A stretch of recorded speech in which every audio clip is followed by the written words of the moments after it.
Novel سچیاں محبتاں از امرہ شیخ قسط number 7۔ بھائی آپ یہاں ہیں اور ہم سارے فارم میں آپ کو ڈھونڈ ڈھونڈ کر تھک گئے ہیں۔ جہان کے کہتے ہی غسان کے کندھے پر سر رکھ کر آنکھیں بند کر لی۔ کیوں خیریت؟ اتنی شدت سے مجھے کیوں ڈھونڈا جا رہا ہے جو یوں آ کر پڑ گئے ہو؟ غسان اس سے پرے کرتا پوچھنے لگا۔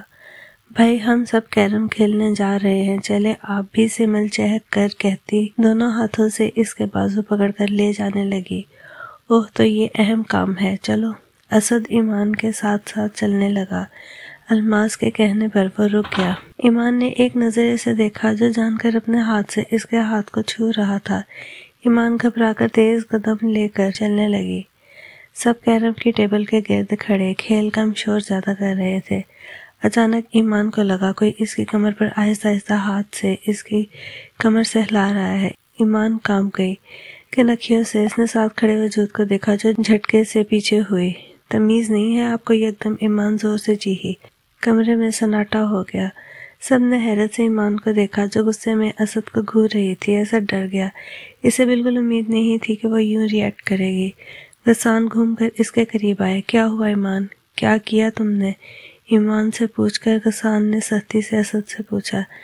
میں نے کیا کر دیا؟ یہ لڑکی بتاؤ۔ اسد جل کر غصے سے اسے دیکھ رہا تھا۔ اسے پتا ہوتا کہ یہ ہو جائے گا تو کبھی نہیں کرتا۔ ایمان بتاؤ، ڈرنے کی ضرورت نہیں ہے۔ جہان بھی قریب آ کر بولا۔ ایمان کو احساس ہوا کہ اگر ابھی سچ بتایا تو جانے کیا ہو جائے۔ وہ میں ایمان ہچکچائی۔ کچھ ہوگا تو بتائے گی۔ الماس نے طنز کیا۔ صحیح کہا آپ نے، ایمان کہہ کر روتی ہوئی بھاگی۔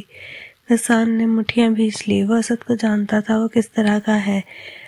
مسٹر اسد، ایمان سے دور رہنا، مہمان ہو تبھی لحاظ کر رہا ہوں، اور دوسری بات ہاتھوں کو قابو میں رکھنا سیکھو۔ غسان انگلی اٹھا کر وارن کرتا باہر نکل گیا۔ زرم نے سمل کا ہاتھ پکڑ کر غسان کے ساتھ ہی چل دیا۔ ایمان یار مجھے بتاؤ پلیز کیا کیا تھا اسد بھائی نے؟ سمل اس کے ساتھ بیٹھی پوچھ رہی تھی جو بس روئے جا رہی تھی۔ تو دیکھو میری طرف۔ سمل نے ایمان کا چہرہ دونوں ہاتھوں میں پکڑ کر اپنی طرف موڑا جس کی آنکھیں رو رو کر سوج گئی تھیں۔ اب رونے کا کیا فائدہ؟ اس وقت کیوں نہیں بتایا جب بھائی پوچھ رہے تھے؟ میں اگر بتا دیتی تو بہت بڑا پھڈا ہو جاتا۔ اگر وہ میرا یقین نہ کرتے تو پھر؟ تمہارا دماغ خراب ہے؟ کیسی بات کر رہی ہو؟ اور مجھے ذرا یہ بتاؤ گی تم کیسے یہ یقین ہوا کہ تمہاری بات پر کوئی یقین نہیں کرے گا؟ ایمان کی بات پر سمل غصے میں بولی۔ سمل زرم بلا رہا ہے روم میں۔ اس سے پہلے ایمان بات مکمل کرتی غسان کی آواز پر چپ ہو گئی۔ اچھا بھائی، ایمان میں آتی ہوں، سمل اسے کہتی جانے لگی۔ غسان اس کا ہاتھ پکڑ کر روکا۔ کیا ہوا بھائی؟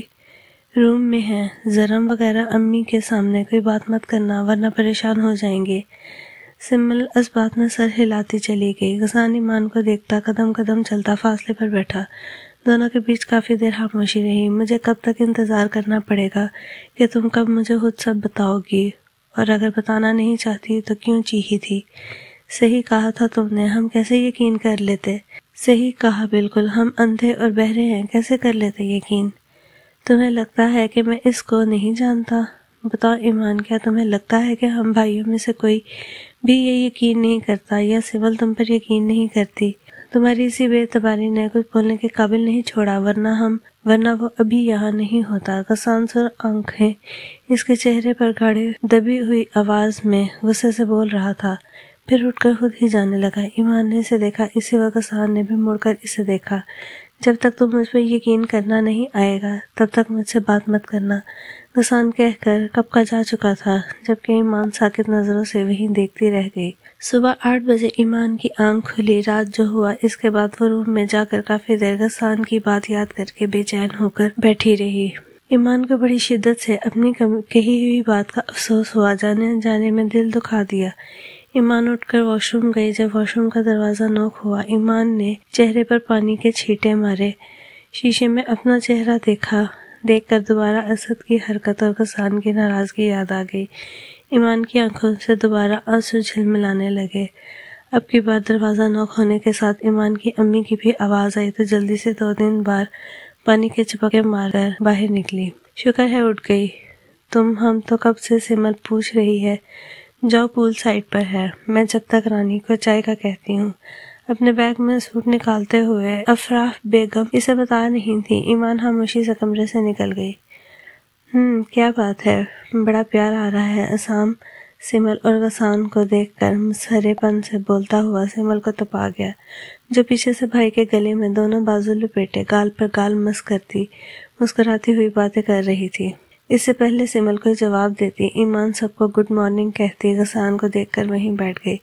غسان نے اسے دیکھا، روئی روئی آنکھیں، خوبصورت چہرہ جو ایک ہی رات میں مرجھا گیا تھا۔ کیا وہ اس سے ناراض ہو کر اسے اور دکھ دے گیا تھا؟ خود ہی سوچتا وہ سر جھٹک کر رہ گیا۔ ایمان چلتی ہوئی زرم کے برابر میں آ کر بیٹھی۔ سب خاموش بیٹھے ایمان کو دیکھ رہے تھے۔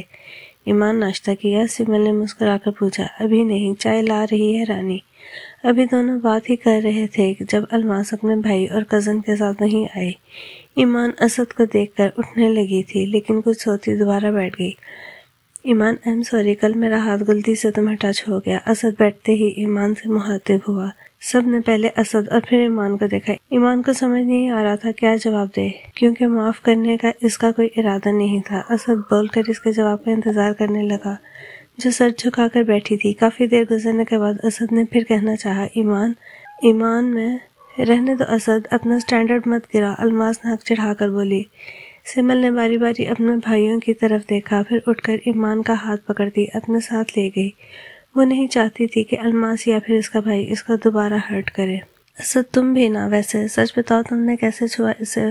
وہ بیچاری اتنی ہائپر ہو گئی۔ ماہم اسد کے ساتھ سنوکر کھیلتی ہوئی آنکھ مار کر بولی۔ اسد اسے دیکھنے لگا۔ ٹراؤزر کے ساتھ چست قمیض جس کا گلا کافی گہرا تھا، دوپٹے کو ایک کندھے پر ڈالے جھکی ہوئی شارٹ مار رہی تھی۔ قریب آؤ تو بتاؤ۔ اسد اسے آنکھ مارتا قدم چلتا ہوا بولا۔ اندر دونوں کے علاوہ اور کوئی نہیں تھا۔ جہان اسام دونوں ادھر ہی آ رہے تھے۔ گیٹ پر ہاتھ رکھ کر تھوڑا سا کھولا ہی تھا جب اندر سے آتی آواز اور سامنے کا منظر دیکھ کر وہیں رک گئے۔ اسد نے ماہم کو کمر سے پکڑ کر اپنے بہت قریب کیا۔ اس کی کمر کو ہاتھ سے سہلا رہا تھا۔ ایسے اسد کی بات پر ماہم ہنسنے لگی۔ نوٹی بوائے، میں سمجھی تھی تم نے صرف ہاتھ رکھا تھا، پر تم تو بالکل ہی بے شرم ہو۔ ماہم نے نزاکت سے اپنے دونوں ہاتھ اس کی گردن میں ڈال کر اس کے بالکل قریب ہوئی۔ جہان اور اسام کا خون کھول کر رہ گیا۔ چھوڑوں گا نہیں سالے کو، اسام کہہ کر گیٹ کو کھولنے لگا جب جہان اسے کھینچ کر جھولوں کی طرف لے آیا۔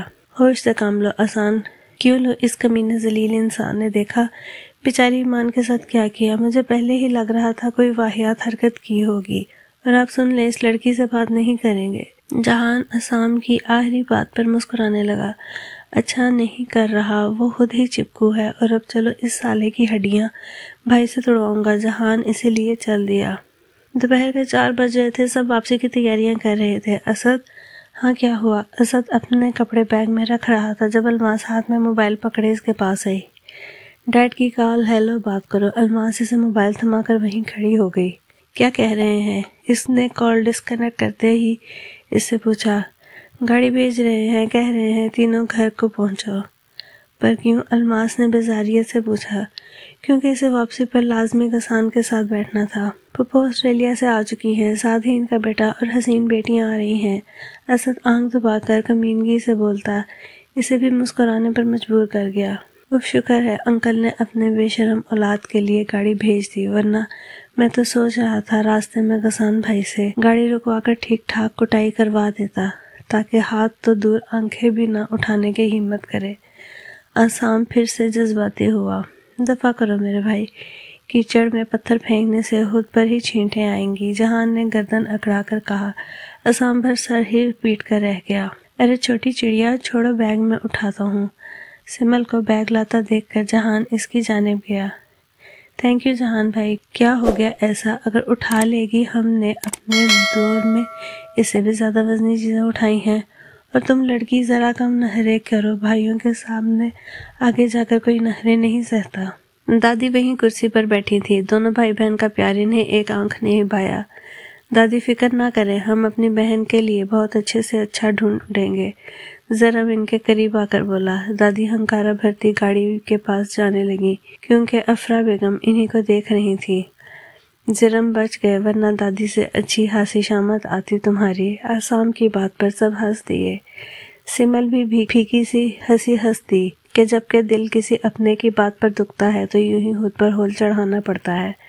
رات 8 بجے تک وہ لوگ گھر پہنچے، سب ہی بہت تھکے ہوئے تھے۔